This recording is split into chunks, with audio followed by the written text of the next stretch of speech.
what happens when Tiger calls and says I'm coming to town, like, and he says I need a caddy, like, yeah. Sorry, I'm taking this one. Yeah. So I'm just full disclosure. I've been a massive fan of his since.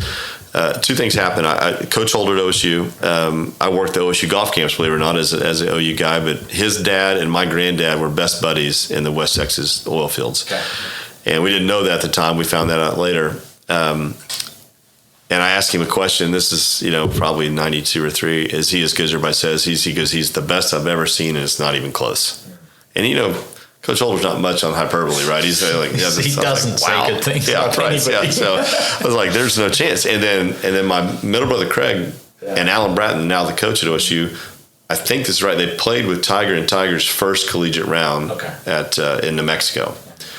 And Craig called me which I was like, what's up? And he's like, I finished the first day of the Tucker, which was the name of this tournament. I was like, why are you calling me? He's like, I played with Tiger today.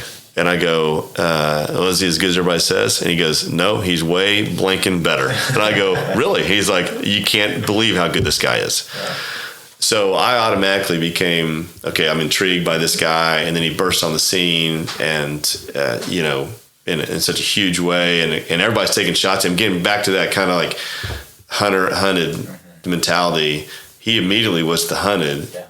Even though he had the hunter mentality, but everybody was trying to knock him off his perch, whether it was media or players or whatever. And to see that. So fast forward, and I got a call from David Charles at the PGA, Bob Charles' son, who's one of the higher ups with the PGA.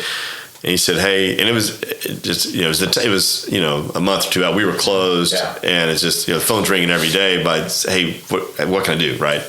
I said, what to DC? And he said, hey, I need you to run point on something. I said, yeah, what do you got? And he's like, Big Cat's coming to town. I go, Cat's coming to Tulsa? He goes, yeah. He goes, wants to play a practice round. Is that okay? I said, are you asking me if it's okay if Tiger Woods plays a practice round? And he's like, yeah. And I was like, yeah. That's like, are you kidding? He can play right now if he's here. And I go, what do you need me to do? And he goes, I'm going to connect you to Rob McNamara, who's kind of his right-hand guy, kind of his handler, and very close friends. You can see that. And trusted friend. He actually trusts him with his golf swing. These guys are tight. So I'm going to connect you guys via text. I think they just need a couple caddies and keep it under wraps. And I need you to just not, he goes, Brian Carnes, who was the guy from the PGA that was on site, he knows, and nobody else needs to know. And I said, well, I got to call Nick, our GM. He goes, yeah, call Nick. But the three of you guys have to just keep this. I didn't tell my wife. I didn't tell Banks. But I called Rob and I said, hey, he goes, just a couple caddies. I said, you need help like through the back gate? He goes, no. He goes, once we're in the air, his tail number, they'll track it, then they'll know what he's doing. So that Twitter account caught it straight away, didn't it? I mean, there was somebody like the day before, my phone started blowing up the day before, like, is he coming? It's like, hey, I don't know. And, so I said, hey, if it's kind of self-serving, but I said, I don't mind, I'll caddy for him. And I've got a son who loves golf that could caddy for you. He goes, that'd be awesome. And I said, that way, by the way, nobody else is going to know on top of it. He goes, he'd love to hear the changes in the golf course from you. And I was like, yeah, right. What am I going to tell this guy? And so, yeah. And so I did tell my wife the night before, and she was pissed. And it's like, I can't believe you didn't tell me. And trust. I was like, and then she didn't sleep at all that night. She's like, I'm glad you didn't tell me because I wouldn't have been slept for a week. And so the PGA Junior League Team Oklahoma was here filming a promo with Cameron Young, PGA professional son, obviously a star. And they didn't. Even the people from the PGA didn't know. Like nobody from the PGA knew that he was coming on property, and so they took a little break in the shooting of what the promo was for the PGA Junior League. And Team Oklahoma the year before had finished third. They won the stroke play piece, and they were really. It was a fun, cool experience. So these guys, I knew all the kids as an assistant coach, and we were down here, and I pulled Banks in the office and said, hey, told him what was going on. I said, have you seen your phone? He goes, no. And I told him, and he's like, am I going to get to meet him? I said, you're going to meet him. I said, you're going to watch him for 4 hours. I said, I'm caddying for him, you're caddying for Rob. And he fell on the ground and like put his hands over his face.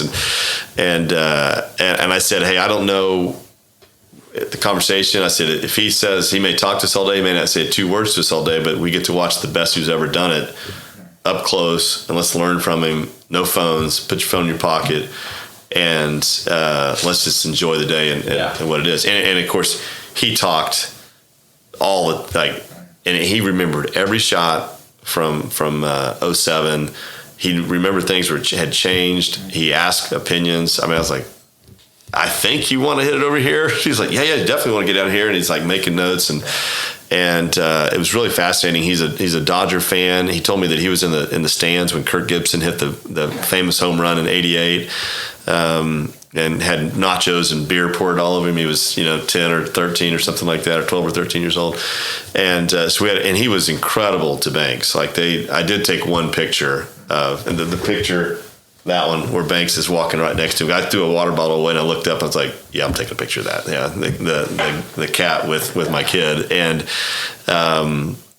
it was a surreal day. I mean, it was so fun to watch him go about his business, and his leg, just seeing it, it's like, golly, up close. He would, if he could just teleport shot, he'd win again. Yeah. Like it's so good. And other players that came in that knew that I'd caddy for him, they're like, how do you hit it? And I said, well, it's incredible. You played with it? No, I've never played with it. I've just heard it's incredible. So you got these elite guys coming to play in the PGA Championship. They're like, that's what they all think of it. Like, this guy hits it on the button, and he hit it through all these different windows. Never looked like he changed anything in his setup. Our greens had just been top dressed, so they were sandy, which I didn't get a chance to watch him. But taking the putter cover off that putter, you talk about being nervous. His CFO was just walking around, and he goes, how much do you think that putter's worth under your arm? And I was like, I don't know, but I'm scared to death to have it right here. It was like, and he said that there was like, at the time there's a set of irons had been sold for like $5 million or something like that. He said they're really not Tigers, and he said he's got some stuff out there that has been sold. But I said, I don't know one thing. This thing right here. I mean, just looking at it, I didn't take a picture of it. I didn't want to break their trust, but it was unbelievable. And it's just got an old crappy putter cover on it that's big. The Velcro's almost torn away. Everything else, I'm thinking, and it's nicked up and dinged up. And I couldn't help thinking of my dad, because he's like, hey, if you see somebody with a new putter, go ahead and putt him. Putting contest. But if you see somebody with a banged up putter, yeah, and this thing is just destroyed. I mean, there's nicks and it's beat up everywhere. He's the same shaft, just the steel's coming off. It's like a little rusty part on the shaft. It's just awesome. And on one quick story on that is on 17, he's pretty colorful with his language. On 17, I had got the hole locations from the senior PGA the year before, and his CFO and I put tees down where the 4 hole locations were, just so they could putt to him. And we're over on the right side of 17. I'm talking to Chris, and Banks is over just watching Tiger putt, and Rob's over there putting too. And Tiger goes, okay, Rob, he goes, $5 closest to the tee next to the pro. And he goes, Banks, you got to get in this too. He goes, but you can't use that piece of blank 2-ball putter that Rob, he called Robin when he was kind of giving him a hard time. When Robin used, you got to use my putter. I should have taken a picture of that, right? So Tiger putts, of course, like this from 50 feet. Rob putts it like 15 feet short and to the right. And Banks, at the time, was putting cross-handed. He since went back to conventional and just a little trying it. And so he grabs it cross-handed, and Tiger slaps him on the shoulder. He goes, Banks, what are you doing? He's like, he turns white. He's like, he goes, he goes, nobody's ever used my putter with a cross-handed grip. And he literally, like, the blood rushes out of Banks's body. I thought, oh my God. And he just slaps him on the shoulder and said, I'm blanking with you, and let's see it. And he rolls up there to, like, right next to Tiger's ball, and he's like, Robin, he should be caddying for him, and this, and he put his arm around Banks. And it was a really cool deal. And then during the tournament was the same. He found Banks, and we talked, and he all that crap on Twitter with apparently Patrick Reed's wife giving PJ a hard time for letting me caddy for him and all the other stuff. He had a good laugh about that, and then Banks played with Charlie in a tournament it had been about a year ago now, and we had a great visit, and it was pretty cool. And he was super to Banks. He called him B and Banksy all day, and Banks played really nice in front of him, and and the next day didn't play very good. It was a qualifying tournament. He was upset. And I said, hey, this is a win. He goes, how's it a win? I didn't qualify. I said, you played great golf in front of the most intimidating guy to ever, definitely the most intimidating player of all time. And I said, you flourished in it, right? And you didn't play good today. I think there's probably a little emotional letdown and fatigue of kind of build up of doing that. And you'll learn from it. But you handle it. And by the way, he on the putting green that morning, he walked over while I was getting the cart and some waters, and he said, hey, B, go win this thing today. And Charlie had played bad the first day and then played great the second day. And Charlie won the qualifier this year, that same one. Just recently, they had it on tee shots, the Nota Begay tournament, yeah.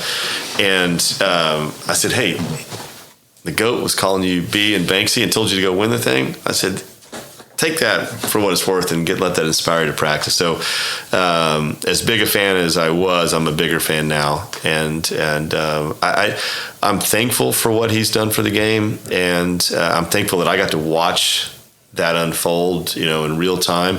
But I hate what he has to go through on a daily basis. I hate it for him just as personally, just to see him, because helicopters flying above the second hole. We got people in the trees behind 6, and everywhere he goes, it's the same. Yeah. And you're like, it's crazy. Wow. Mm-hmm. He's not really even a superstar. He's like a cultural icon. He's Muhammad Ali. He's Michael Jordan. For sure. He's every one of those people. Elvis Presley. I mean, it's a different deal wherever he goes. And like I said, thankful to watch him play, watch him through his career and what he's done for bringing people to the game. But man, what a tough road. It is. It's just a different deal. So was it? I mean, when you see him hit it for the first time, and I had friends of mine send me that, the video of him teeing off on one was going around. Yeah. And I had that, and I text Reagan, and Reagan got the all clear, maybe to go out and take photos on the back. He did. Yeah, that's right. Great photos. Yeah, he did get some great photos. I said, how is it? He goes, dude, there's people climbing the trees, the fence, like it's chaos here right now. Nick basically walked the perimeter, and we had extra Tulsa PD just to make sure things were okay. Watch him hit it, watch him pitch. I really want to watch him pitch and putt. It's so fun to watch him do that. But golly, little like golf geeks would love this. Like on 8, he had a 3-wood. It was really windy that day, and he hit a 3-wood, looked like an 8-iron, right, sky high, right in the middle of the green. And then on 9, because he remembered that he hit something short of the bunkers, on 9 he took a 5-wood, so more loft, and hit it like a third as high. Just this little missile. I was like, okay, wait, how do you do that? Doesn't make sense. Yeah, you talk about checkers and chess. I mean, he's taking, and talent. I mean, he takes a 3-wood and hits it like this up into the wind, right in the middle of the green, takes a 5-wood like this. And, even at the elite player, there's not many that can do that. No. He's just a different dude.